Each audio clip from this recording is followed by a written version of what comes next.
Ligados ao agronegócio, estudam munir o programa Combustível do Futuro, lançado ontem pelo governo federal, ao projeto do deputado Alceu Moreira, do MDB do Rio Grande do Sul, que regula o uso do biodiesel. A relatoria será feita pelo deputado federal Arnaldo Jardim, do Cidadania de São Paulo, com quem a gente conversa agora ao vivo. Deputado, bem-vindo mais uma vez ao Jornal da Manhã. Bom dia. Muito bom dia, Lívia, ao Tiago também, aos nossos debatedores, Roberto, Amanda. Uma alegria de estar aqui na Jovem Pan News. Ontem foi um dia importante, o governo anunciou o PL Combustível do Futuro.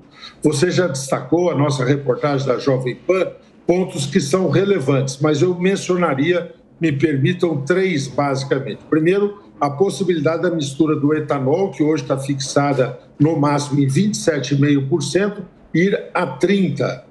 Depois, nós teremos também uma escala de aumento do biodiesel. Já há uma previsão feita pelo Conselho Nacional de Política Energética, mas agora se abre o caminho para ampliar essa mistura, que era objeto de um mesmo projeto já apresentado pelo deputado Alceu Moreira, como vocês mencionaram aí, um projeto que se somou a um outro projeto mais antigo do deputado, então, Jerônimo Gorgen, do qual eu sou relator. Não sou relator do PL do Combustível do Futuro, pode ser que seja. Nós estamos esperando, a decisão disso será do presidente Arthur Lira, da Câmara dos Deputados, e pode ser que os projetos sejam anexados. E aí eu seria o relator dessa matéria. Mas é uma decisão do presidente, estamos aguardando. Mas o terceiro ponto, que eu falei do diesel, eu falei do etanol, Lívia e Tiago, que eu destacaria, é o combustível sustentável da aviação.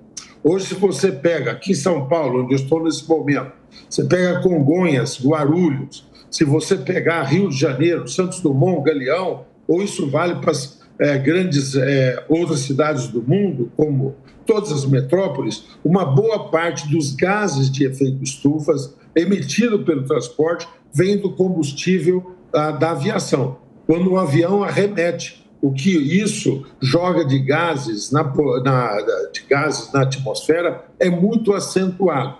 Então, hoje há, não só no Brasil, há um movimento internacional, em inglês chama SAF, Sustainable Aviation Fuel, ou seja, combustível sustentável da aviação, e ele é produzido, olha que bacana, ele é produzido a partir do etanol. Então, é uma das rotas para produzir isso. Começa a ter uma obrigação que não é só do Brasil, é do mundo. Não adianta um avião se abastecer aqui com um tipo de combustível quando ele cruza a fronteira de um país europeu ou dos Estados Unidos ou vai para a Ásia, lá tem uma outra exigência. Então, nós estamos fazendo compatibilização também. Nós vamos começar a crescer 1%, em seguida 10%, para que essa emissão de poluentes seja menor, adicionando o sustentável, o SAF, para resumir, que é derivado do etanol. Além disso, nós também temos regras para a chamada produção do diesel verde e outras medidas mais, para que os biocombustíveis possam ter ampliado sua produção. Olha o nosso agro, hein? Nosso agro já produz alimento, fibra, agora também consolida a sua posição de produtor de energia renovável a partir do fortalecimento dos biocombustíveis. Perfeito, deputado. Vou abrir agora espaço para nossos comentaristas participarem da entrevista. Amanda Klein. Deputado, bom falar com o senhor novamente, bom dia. E essa parece ser uma grande intenção aí, um dos pilares do governo Lula daqui para frente, investir muito nesse tema de transição energética, né, energia renovável, verde, colocar o Brasil realmente de volta nesse lugar fundamental que ele ocupa, essencial, de player importante no mundo. O que o senhor acha? O Brasil está se preparando bem para essa transição energética, para esse novo mundo? Que outros projetos, como o Congresso, pode auxiliar nisso? Olha, ótima pergunta, agradeço muito, Amanda. Amanda, eu não gosto do termo transição energética.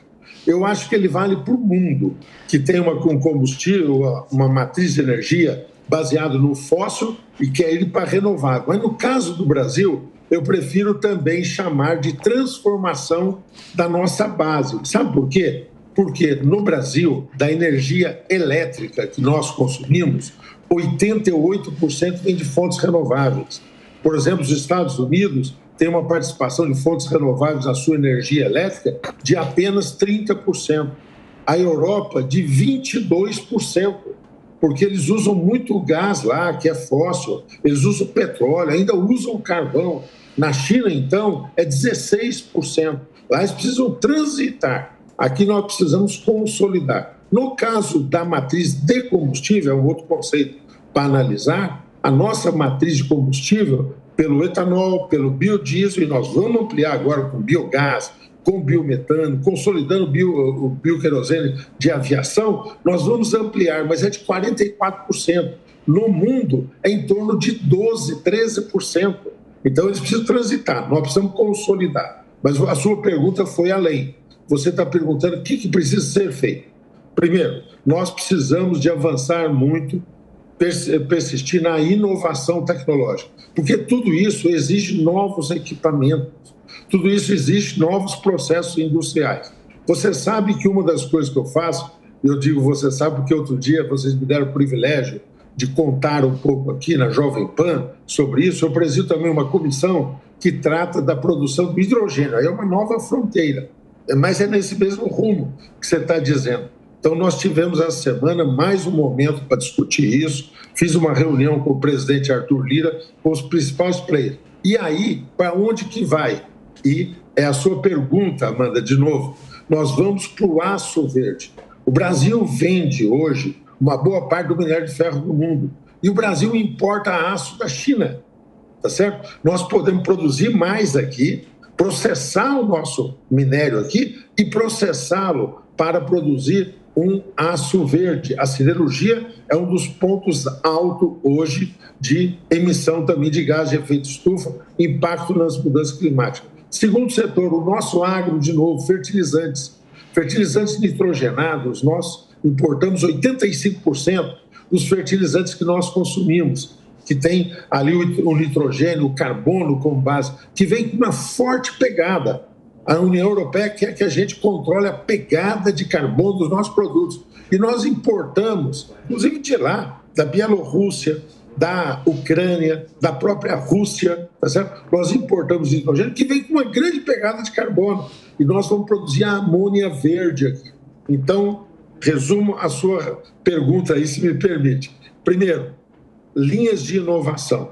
Segundo, apostar em investimentos para que esses setores tenham cada vez mais competitividade. E gastar isso no fertilizante, na siderurgia e no setor de transporte. Aí em casa, o combustível do futuro. Você perguntou ainda, sua pergunta foi cheia de questões, né, Amanda? Então, você perguntou sobre o parlamento, o Congresso que está fazendo.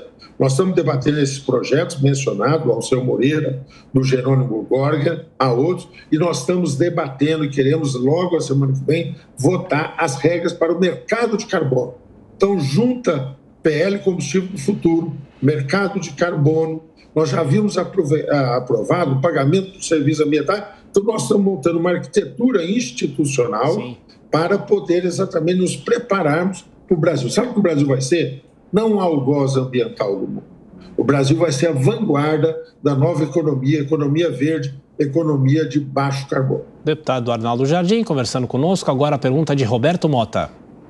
Bom dia, deputado. Gostei muito da sua colocação sobre a transição energética, né? A gente fica levando lição de moral de países que são grandes poluidores, enquanto o Brasil já fez há muito tempo seu dever de casa.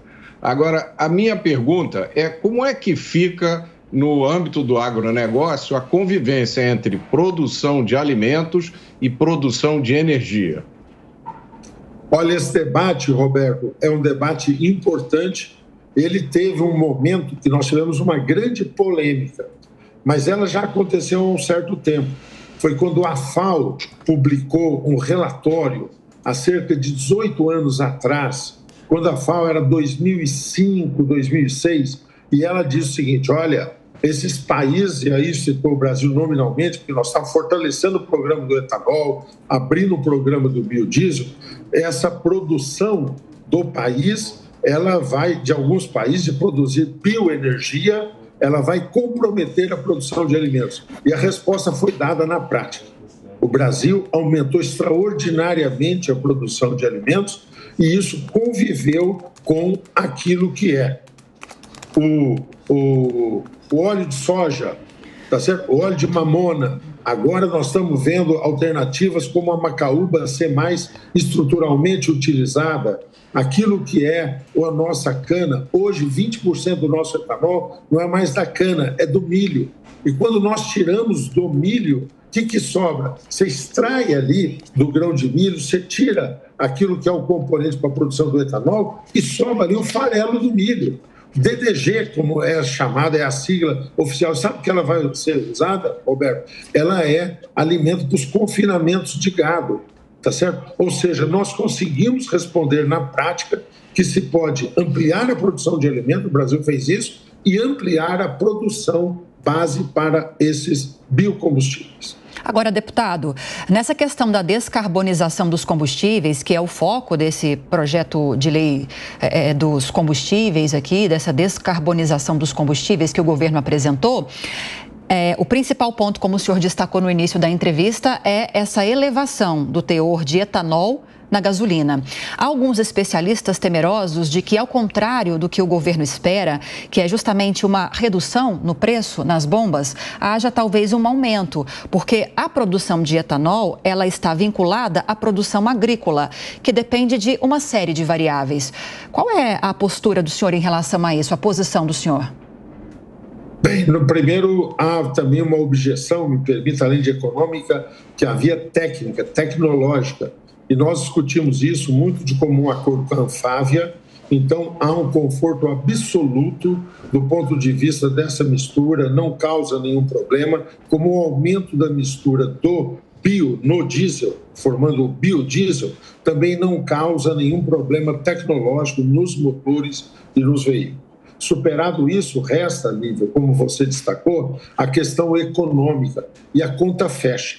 Hoje nós temos uma condição demonstrada economicamente de que há equilíbrio, nós podemos ampliar a oferta do etanol. Eu acabei de mencionar agora que hoje esse dado surpreende muito, 20% do etanol no Brasil já vem do milho.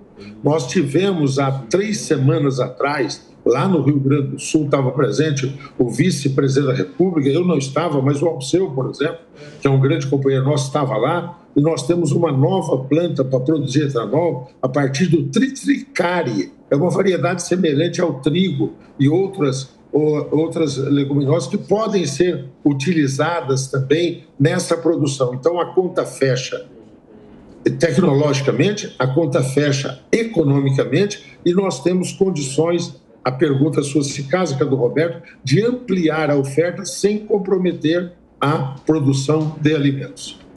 Perfeito. Conversamos com o deputado federal Arnaldo Jardim, do Cidadania de São Paulo, a respeito da tramitação dessas propostas que tratam da descarbonização dos combustíveis. Ótimo fim de semana, deputado. Mais uma vez, muito obrigada pela entrevista. Muito obrigado a vocês, uma ótima sexta, bom final de semana a toda a equipe da Jovem Pan News. Um abraço.